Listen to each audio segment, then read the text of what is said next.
Hello everybody, this is Victor Marquez Romo, lecturer and leadership coach. Let's begin today with a new course, From Forum to Boardroom, and starting with Declamation, a short history. This course will help you with your writing, oratory skills, clear thinking, and character leadership development. Let's begin.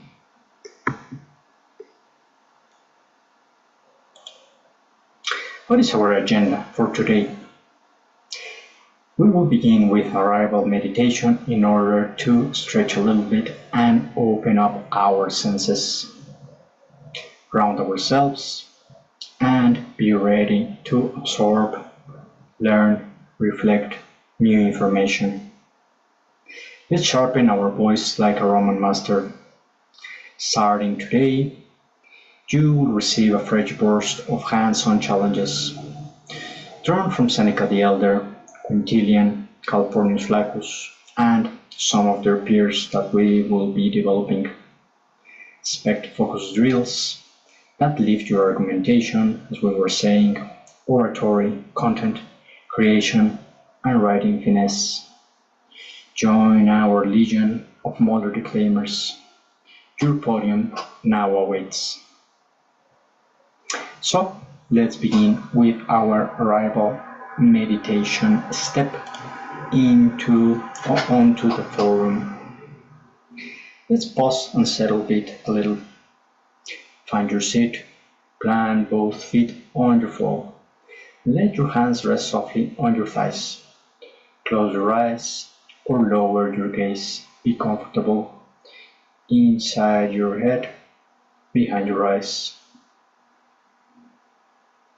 Just pause. Okay, let's take 3 deliberate breaths. Inhale through the nose for a slow count of 4. Hold for 2. Exhale gently through the mouth for 6. Repeat once or twice more, lengthening each out breath and connecting with the here and now. Let's name the weather inside. So, ask yourselves, what am I carrying right now? Notice any stress, maybe tiredness, anger, or the residue of traffic and job deadlines. No judgment, just label the feeling and write it down in your blank piece of paper or your notebook. Ready? Now let's scan our body, starting at the crown of our head. Let's drift our attention down like a slow warm light.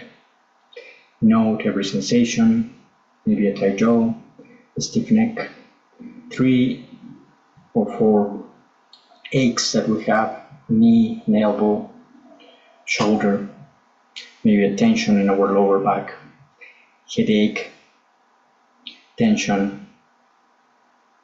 Wherever you find discomfort, breathe into the spot once or twice. Then let it be. Write it down on your notebook. Open your eyes. On your black sheet of paper, jot a quick list. Emotions, for example. What are you feeling? Where are you coming from? Are you frustrated, angry, happy, anxious, calm?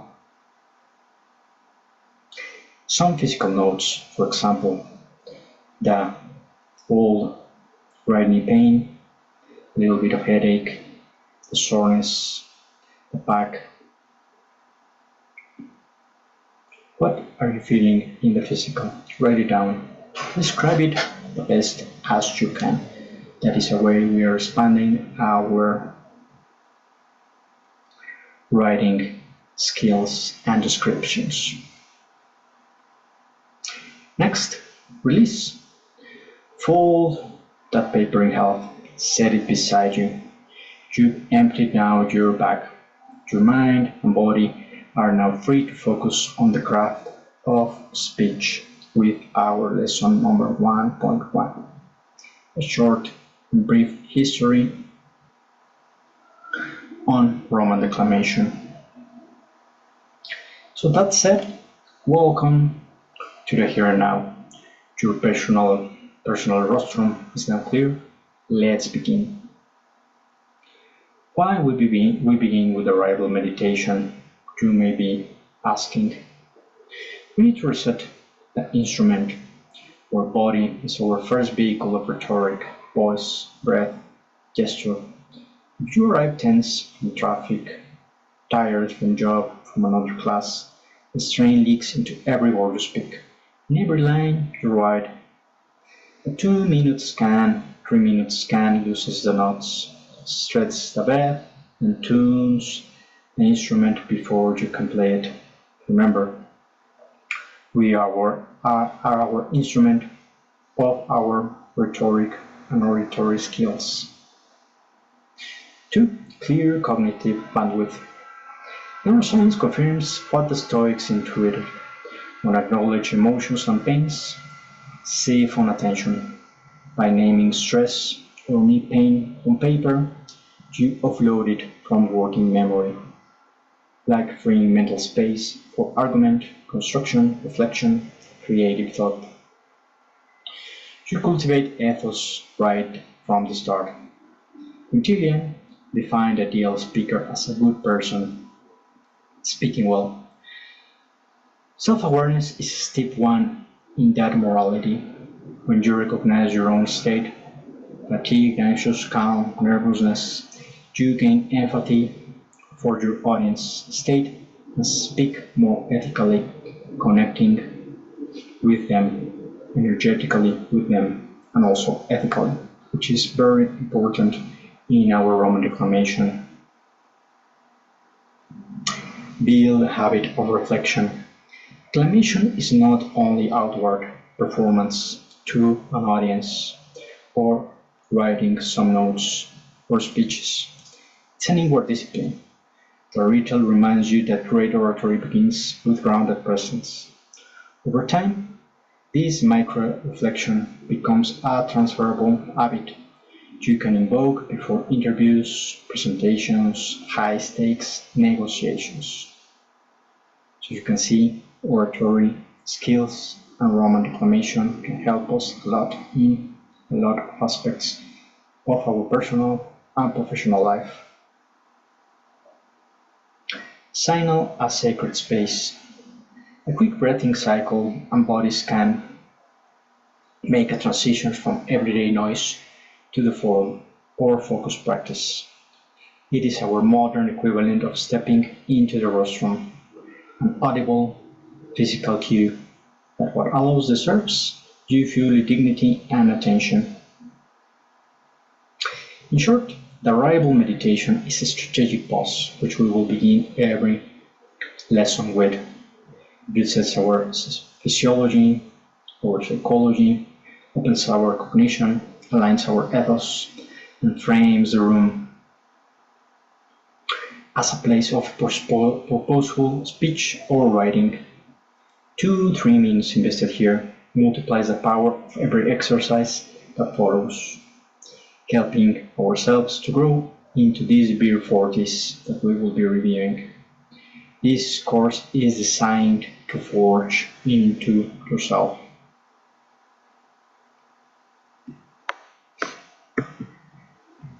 So, let's begin with a call or our mission to future declaimers like yourselves. So friends, look around you. This room is your Senate house, your forum. These desks, your marble rostrum. A hum of devices, the shuffle of notebooks. These are the murmurs of the restless republic, asking who will speak with courage and clarity. You are not here to drift through another course. You are here to master the fire of forge, for example, Cicero himself. Imagine Rome, 63-64 BC. A long consul rises, togas long over his shoulder, eyes blazing. Quousque tandem abutere, Catalinia patentia nostra. How long, Cataline, will you abuse your patience, our patience? With that single line, Cicero does more than expose a conspiracy. He galvanizes the Senate, saves a city, and stamps his name on 20 centuries of rhetoric. He proves that words, when honored like a gladius, can defend a nation more surely than any legion. The same power dormant lies in you. When your argumentation falters, declamation teaches structure, premise, proof, punch. When your writing grows dull, declamation injects rhythm. Antithesis, crescendo, tricolon. When your thinking feels muddled, declamation demands clarity. Define the issue. Weigh both sides, land the verdict. Today we stand at our crossroads. Information overload, polarized debates, leaders who mistake volume for vision. The world is hungry for voices that combine precision with passion. Your task is not merely to speak louder, but to speak truer, like Cicero before the Senate, like Seneca the Elder guiding an emperor, like our favorite Calpurnius Flaccus, drilling your advocacy in cram schools along the Tiber. So, my friends, I ask you, would you let distracted habits dull your edge, or will you sharpen every clause until it can cut through confusion? Will you hide behind emojis and half-formed opinions, or will you march into the digital forum with sentences that gloat like coals in the night? Would you accept the world as it scrolls by, or will you, the future Beer Fortis, change it with a well-aimed phrase? Lift your pens like standards, anchor your thoughts in reason, lance your words with the moral weight of justice. If Cicero could shift the Senate with a sentence, what might you accomplish in boardrooms, courtrooms, parliaments, pitches, and platforms yet unmanaged? Step forward. The Republic of Ideas awaits its new guardians. Let the art of Roman declamation forge your voice, and let the voice in turn forge a better world. Said that, welcome to our Roman declamation course, from forum to boardroom. This is Victor Marquez Romo, your lecturer and leadership coach. Let's begin.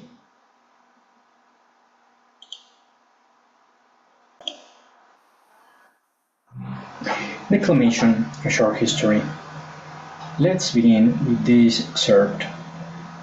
Cicero declaimed not what we today would call controversies, nor indeed what before his time were defined as theses. The genre in which we practice our exercises is in fact so novel that even its name is new. We speak of controversies. Cicero called them cases. To tell the truth, their other name is Greek, scholastic, but translated into Latin, it ended up taking the place of the native term, the word controversy. It is instead much more recent, just as declamation cannot be found in any author before Cicero and Calvus. Calvus distinguished declamation from diction.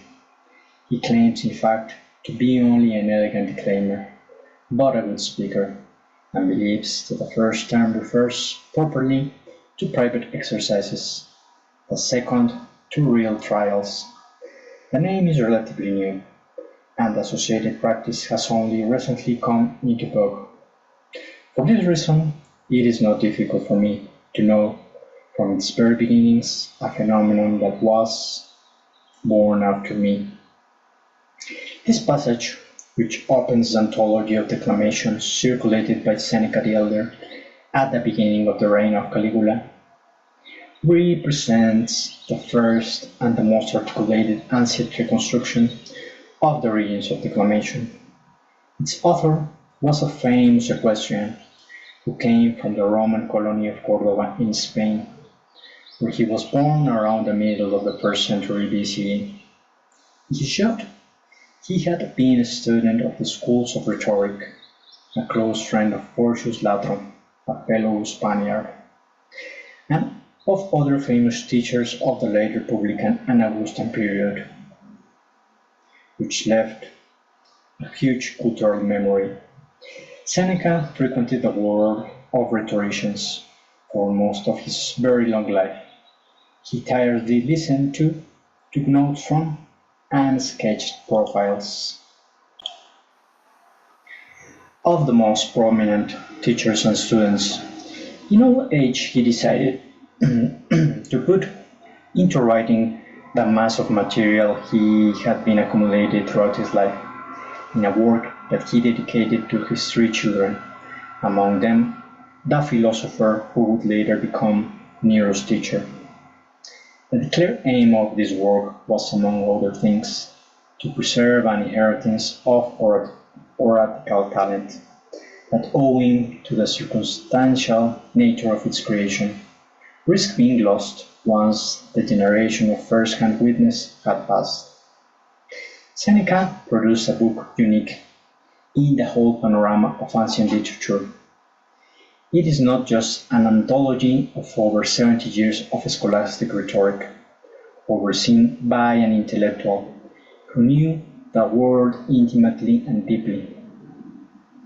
In passages by the author, Seneca mixes its anecdotes about this or that person, scenes from the daily life of rhetoric schools, accounts of debates, and attacks that proliferated in that narrow and often self-referential world, and critical profiles of the best and also the worst orators known to or followed by him.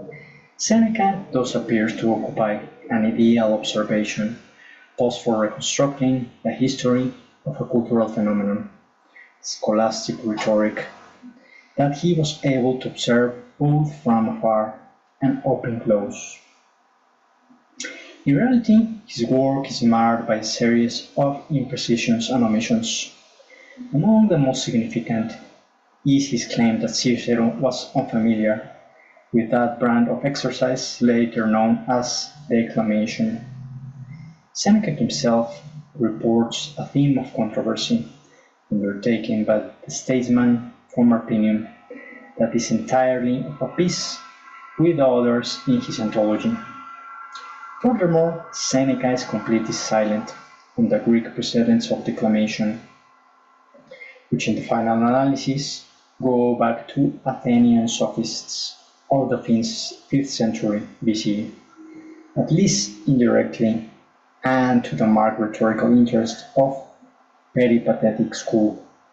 And yet, even with such undeniable mistakes in his reconstruction, Seneca was not wrong to consider declamation born after him, like a father of declamation.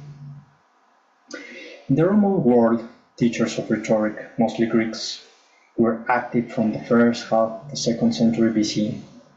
As proof, there is an act of the Senate of 161 BCE, empowering the praetor to banish rhetoricians and philosophers from Rome. This appeared in the context of the lively cultural battle of those decades, and the mass infiltration of Greek culture into Rome as a result of the recent Eastern conquests, provoked the reaction of an aristocracy that was anxious about contact with an intellectually unscrupulous and corrosive tradition of thought. Infinitely more advanced than Rome, and because of this was rejected by those who saw in it a possible threat to Roman traditional morals and to the power structures supported by those morals.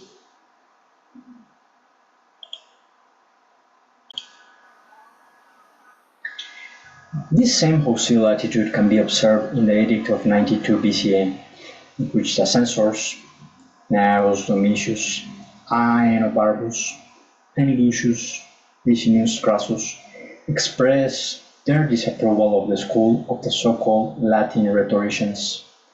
active in Rome at the time where, for the first time, the teaching of rhetoric was imparted in Latin. In the text of the Act, known to us through Suetonius, the censors fulminated against this entirely new kind of school, in which young Roman men. This is what occurs to the two authoritative magistrates pass their time in leisure. They conclude that our ancestors established once and for all what they wanted their sons to learn, and that we do not like this novelty which goes against tradition. It is not hard to imagine what lies behind these repressive efforts.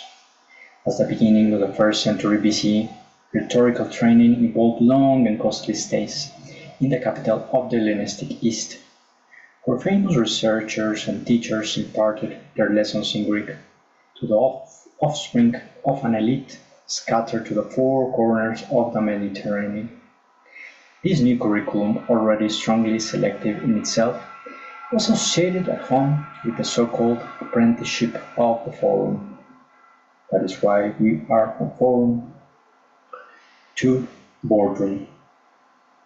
Tirocinium fori, the costume by which young men attach themselves to established orators to learn their trade, meant to provide future members of the governing aristocracy with a moral as well as a professional education.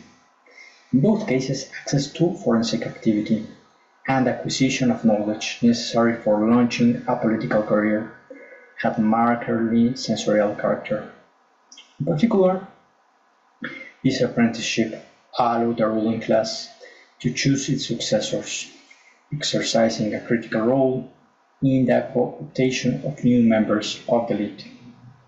In this context, we can understand why the efforts of the Latin rhetoricians, to the extent that they could democratize access to a strategic base of knowledge, and thus deprive the aristocracy of its filtering role, was abhorred by a part, at least, of the ruling class, whose preoccupations the Censorial Act of 92 BCE explicitly embodies.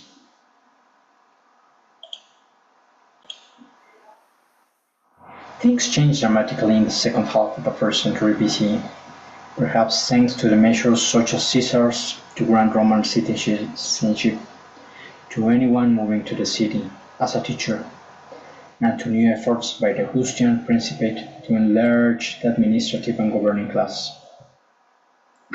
The schools of rhetoric began a period of intense growth, and though Greek teachers continued to be important at that time, these were accompanied by teachers of the Latin language, and pedagogy was in Latin.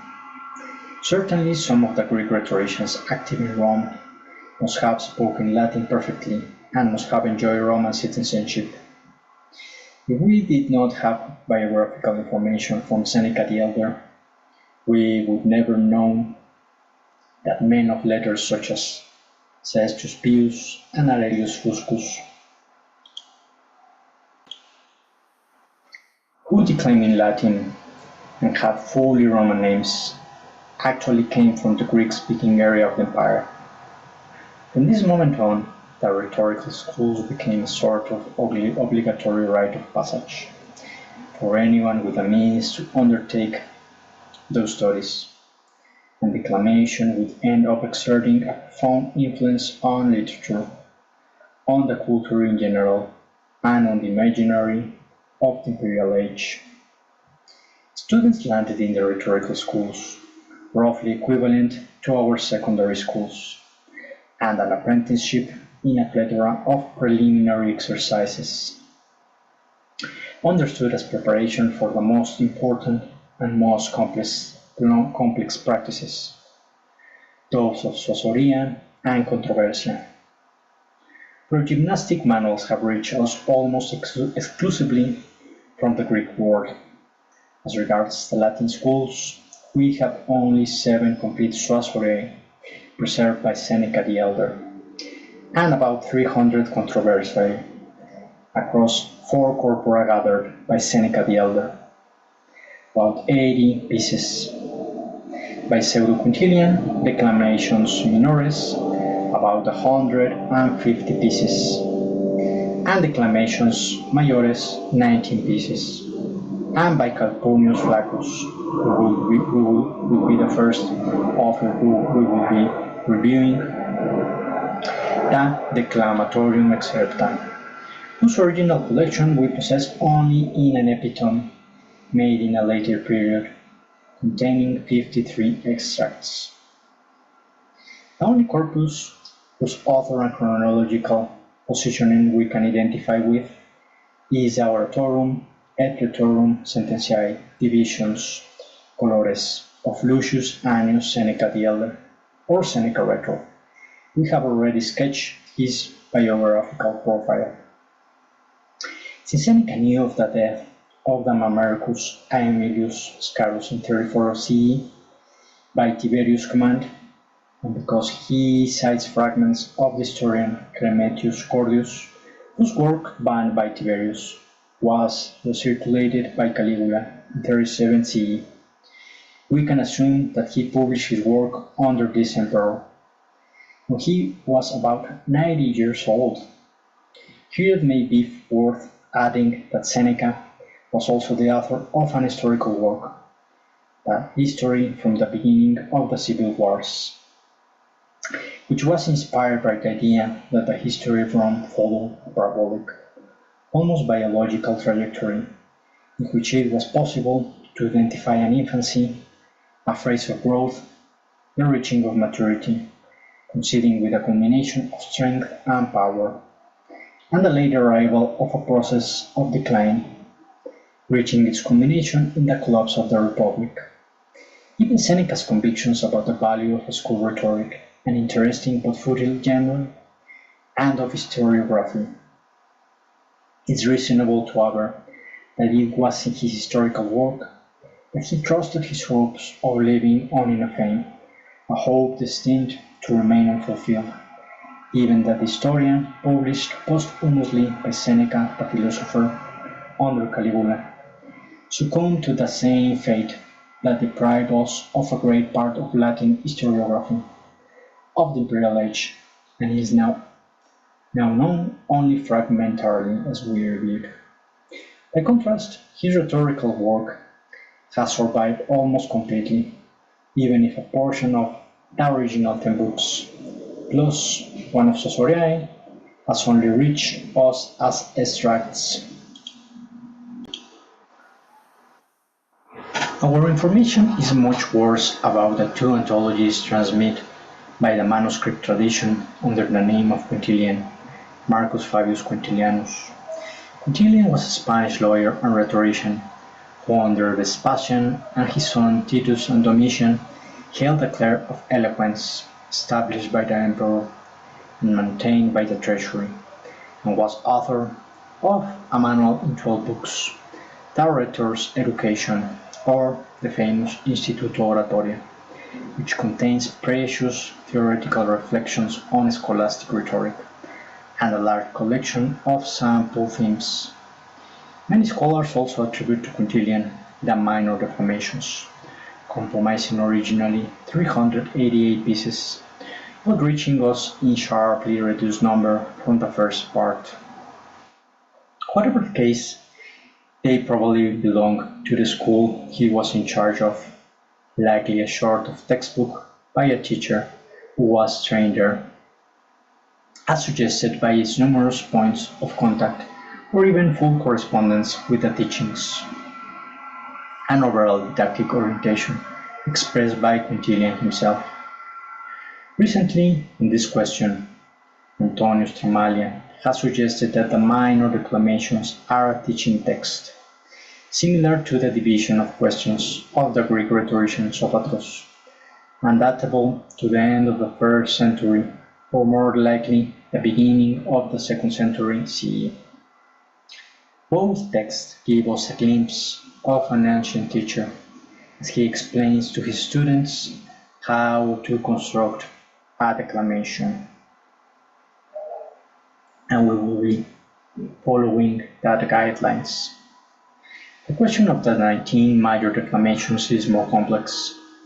These are complete, polished, ready-to-run pieces, Compared with the major declamations, the texts of the minores seem like partial, rough drafts.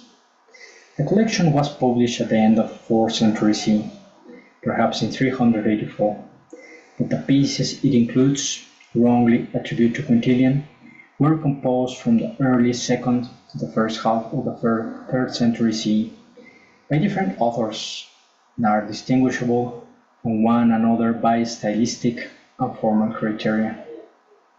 They also possess titles of and fragmentary information about other declamations circulating under the name of Quintilian, but rejected from the curated collection at the end of the 4th century. As always, when speaking about ancient literature, what has survived is only a very small portion of what was originally a larger set, the outlines of which we struggle to grasp. We can say very little about the declamatory tracts, the Declamatonum excerpta of our beloved Calpurnius Flaccus, in part because there is a difficulty in keeping distinct the epoch of composition of the original collection, and that in which the epitome has reached us was made. It seems reasonably to date it within the 2nd to 3rd century CE, as suggested by recent lexical analysis. The 3 collections of Pseudo-Quintilian and of Calpurnius Flaccus contain only controversiae, and thus fictitious legal cases, but that can be used for several reasons. By contrast, the Senecan anthology preserves some examples of Suasoriae, exercises in which an imaginary figure from myth or history is addressed, in order to persuade them to complete or avoid some choices. Following, I give as examples the themes of 3 of the 7 Suasoriae preserved by Seneca. The 300 Spartans set against Hermes. Alexander the Great debates whether to enter Babylon. And Caesar deliberates whether to throw his own writings into the fire. By comparison with the controversy, which connection with judicial oratory and with the sphere of law was very strong, the Suasoriae had a markedly deliberative character. The abilities it impaired were among those required, especially in the Republic period, by senators in the role of guiding the decisions of the highest Roman institutions or by magistrates in controlling turbulent popular assemblies. Of course, under the Principate, those abilities were not superfluous. Under Augustus, and thereafter increasingly throughout the imperial period, the real locus of decision-making was in the imperial court, and in particular among the entourage of advisors closest to the princeps. The Amici Caesaris or Consilium Principis took on a well-defined role in making the great choices that marked the reign of this or that emperor. Not by chance in the Suasoriae, it was almost always a political leader of the highest rank, who had to be pushed in one direction or another.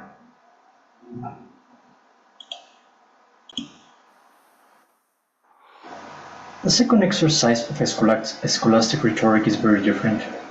In Controversiae, at the pinnacle of rhetorical education, the student was presented with a fictional and often quite complex, even quite improbable case, and was asked to speak on behalf of one or another party to it, with the only rule that he must adhere to the questions in the theme of the controversy itself. Teachers would propose themes for debate, in Latin thema or Greek term, but also argumentum or propositum, and describe the imaginary event on which the controversy turned. Soon many of these themes congealed into more or less fixed formulae that went unchanged for centuries, proposed time and again to each new generation of students. Usually themes were limited to a rough sketch or events and relations, leaving to the rhetoricians the job of fleshing out the individual figures and of speculating about the reasons motivating their behavior.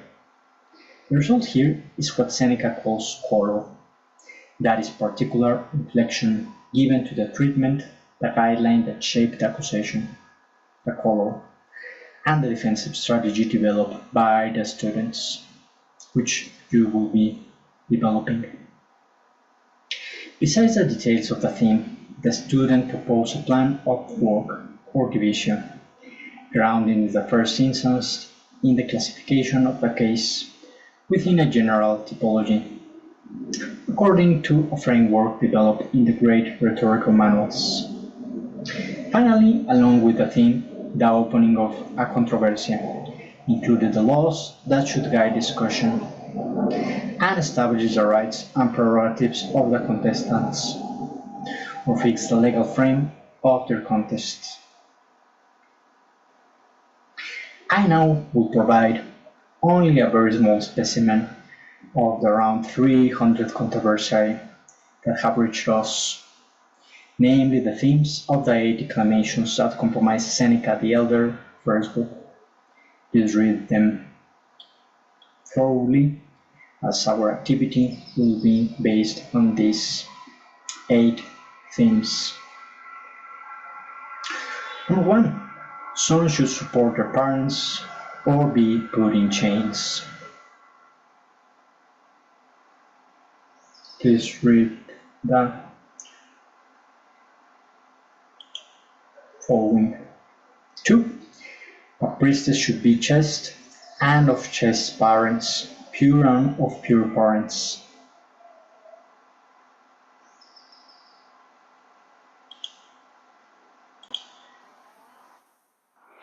3.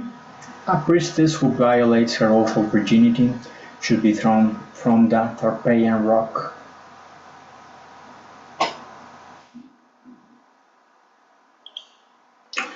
4.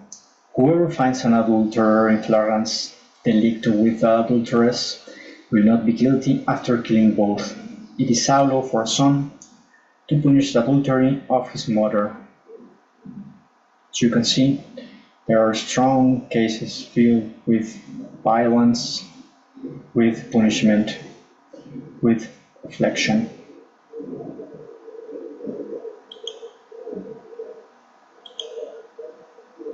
Number 5. A violated woman should choose between the death of the perpetrator or marriage to him without a dowry. Number 6. Taken prisoner by pirates, a man writes to the father to be ransomed, but the father does not ransom him. Please read them thoroughly. 7. Sons should support their parents or be put in chains.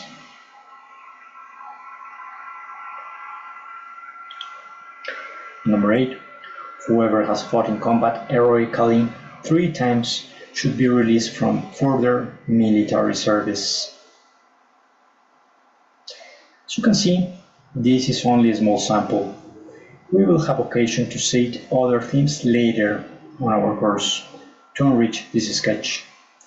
However, certain patterns emerge that are repeated thoroughly by word of school rhetoric, consistent laws, even if they are occasionally inflicted accordingly to very different situations, such as the one that requires children to support their parents, or the one unwritten but presumed in many of the cited themes, that empowers a father to disinherit a child for various reasons. Stock characters such as the pirate or the war hero, our Beer Fortis, conflict between family members, owning to adultery, and so on. Similarly, we see the outlines of important questions posed by each of these texts, only in very few cases. Do such questions have to do with law in the strict sense? More often, the juridical framing represents a sort of pretext for confronting problems of an anthropological kind. whether there are behaviors of a father so serious as to obviate a child's duties to him, or if the child is nevertheless required to support the father, what is meant by purity and chastity, to what degree a father can interfere in his children's marital choices, whether you must obey a father who orders you to kill your mother, even if she is adulterous or begs to be spared, and so on. As we have seen, for Seneca the controversy was a recent phenomenon, the intervention of which he considered himself to be an eyewitness. Other sources, including Suetonius, grammarians, and rhetoricians, make a distinction between new and old declamations, and provide succinct exemplification of these typologies. So far as we can tell from Suetonius, controversies originally had to do with the cases taken from history or from concrete forensic situations, often with precise factual or geographic indications. Sometime later, the theme began to take on the form known to us from the four aforementioned collections, and this can allegedly be seen in the 8 themes cited earlier.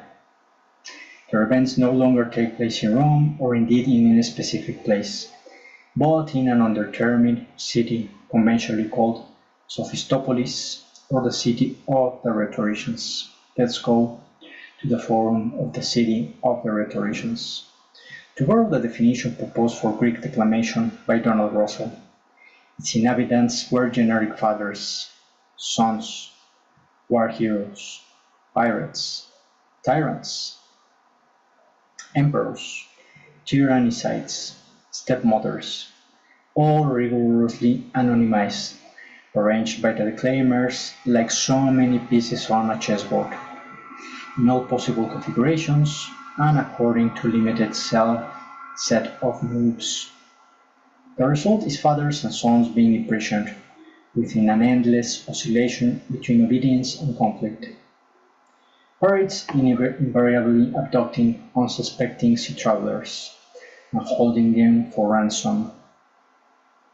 Stepmothers represented as ferocious enemies or incestuous lovers of their stepsons. As you can see, strong subjects and themes. Tyrants despotically exercising their full power, like the ones we are seeing today in our world, until struck by tyrannicides. Tyrannicides, like any beer fortis, as ourselves, in conflict with the city from which they seek recognition and compensation for an heroic deed that goes against the law of the Sophistopolis, and so on. Not to mention all those themes in which the situation is tinged with fantasy. Magic potions, the living dead, tombs rejecting the bones of patricides, oracles demanding human victims to end a pestilence, or that touch on the belligerent and macabre, with poisoned drinks, bodies dissected in the search for a cure, or desperate citizens feeding on the cadavers of those who perished before receiving their coveted dole of wheat. These features, as you can see, become increasingly distinct the further we penetrate in the mature period of the Principate of Sophistopolis, in homage to the taste for fantasy and pulp that is identified in another literary genres, as well such as epic, tragedy, novel, and even biography. If this be true, Seneca's claim that declamation, the form in which he had known it and appreciated it for his entire life, was younger than himself, was well founded. At the same time, the picture we have sketched also counts for the criticism that has been lodged against school rhetoric since antiquity, and which was most effectively synthesized in the opening pages of Perennius Satyricon, which mentions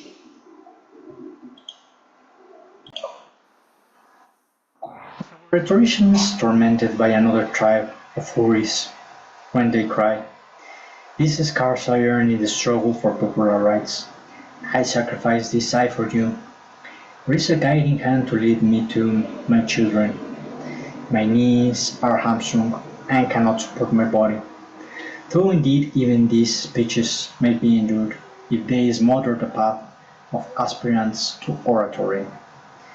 But as it is the sole result of this bombastic matter, and these loud empty phrases is that a pupil who steps into a court thinks that he has been carried into another world.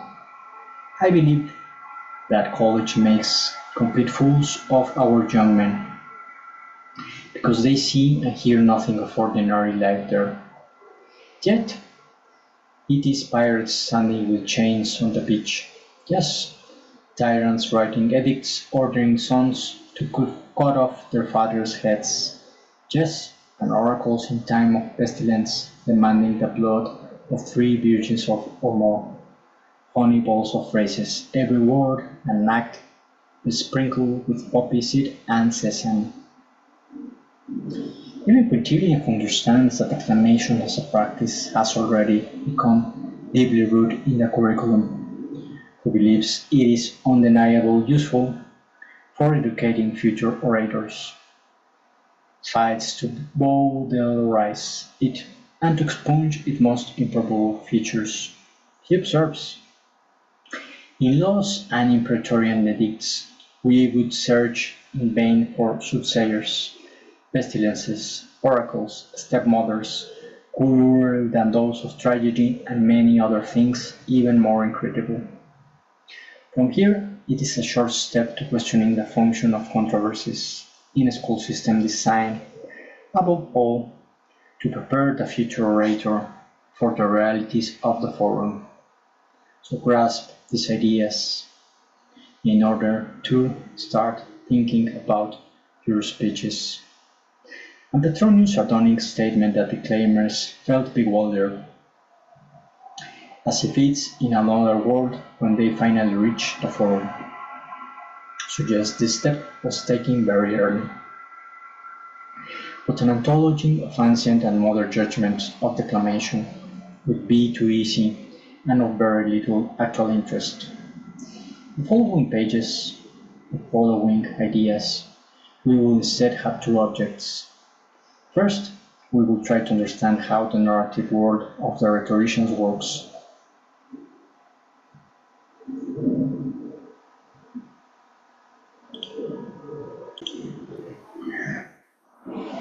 Who its inhabitants are, the conflicts they are embroiled in, and the sets of rules that are established for negotiating these conflicts,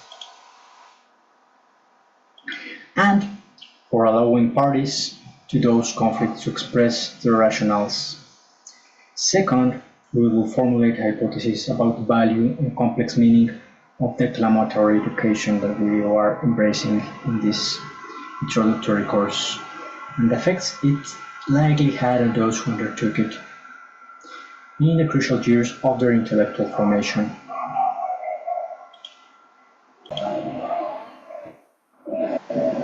Who indelibly impressed in the memories of its students. If the satiric poem Persius could still recall imagining in his school days the words of Cato of Utica on the eve of his suicide, and if Juvenal could remember composing a Suasoria to exhort Sulla to renounce the dictatorship. Power of declamation. Asking a tyrant to renounce dictatorship. But beyond this, declamation must have contributed powerful to the creation of a widespread mental framework which we will be developing here, and to the shaping of the whole imaginary of the aristocratic audience that would one day take up key posts in the professions and in the administration of the empire. This is why studying declamation is tantamount to peering into the mind of the class that governed the fortunes of our beloved Roman Empire for 5 centuries. Said this, let's begin with our activity, bringing Roman declamation to life. Step 1. Select your case. Keep in mind all what we mentioned about the imaginary people, tyrants, mothers, stepmothers, sons, fathers, tyrants, pirates, in Sophistopolis. Choose one of the 8 declamations from Seneca the Elder that we mentioned. One of the sons, the priestess who survives the Tarpeian rock, the son ordered to punish his mother, the violated woman, the son who marries the pirate captain, the son refuses to help father after torture, and the heroic soldier forced to choose duty over family. These themes that we reviewed over here.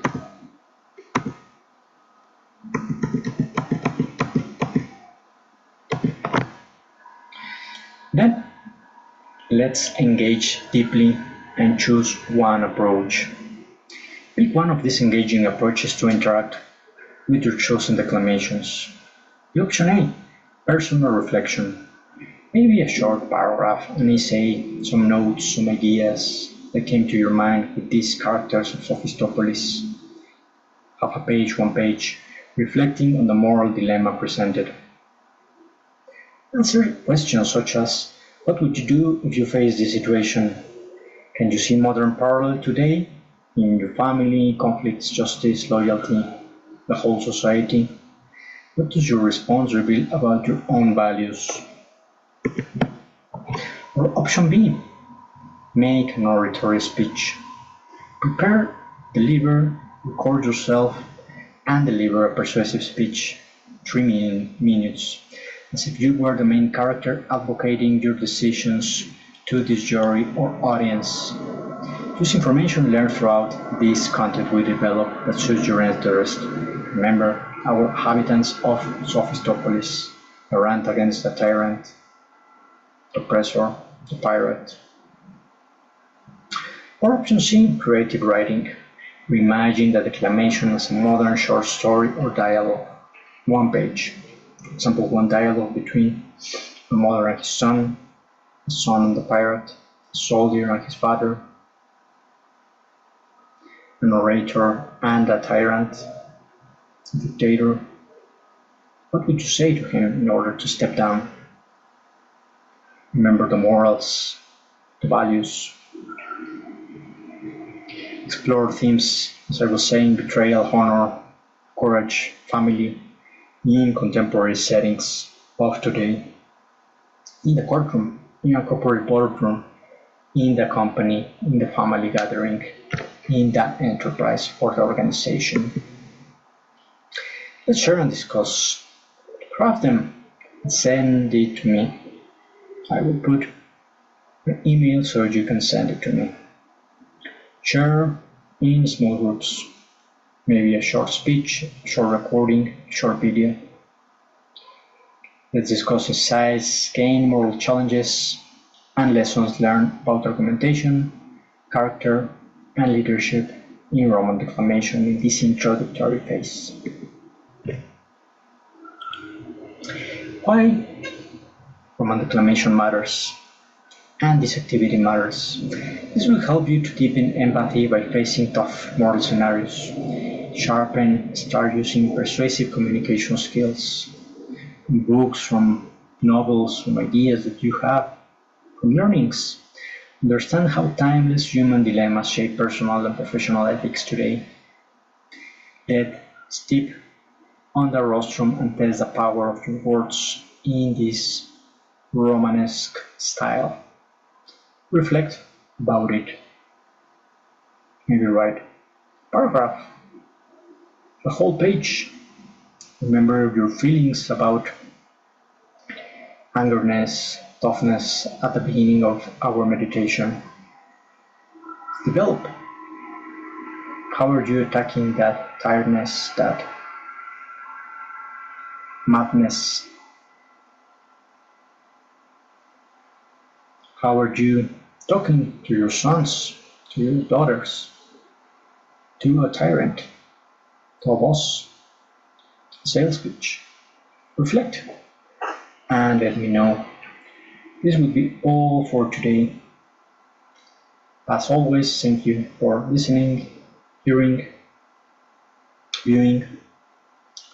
Craft your first paragraphs and send it to me. Let me know what do you think about this content, about Roman declamation. In each and every chapter we will be more in depth in the psyche to develop more compelling articles or speeches using these principles, these colors of Roman declamation from Seneca, Calpurnius, Quintilian, etc. Thank you, and please have a wonderful day. Goodbye.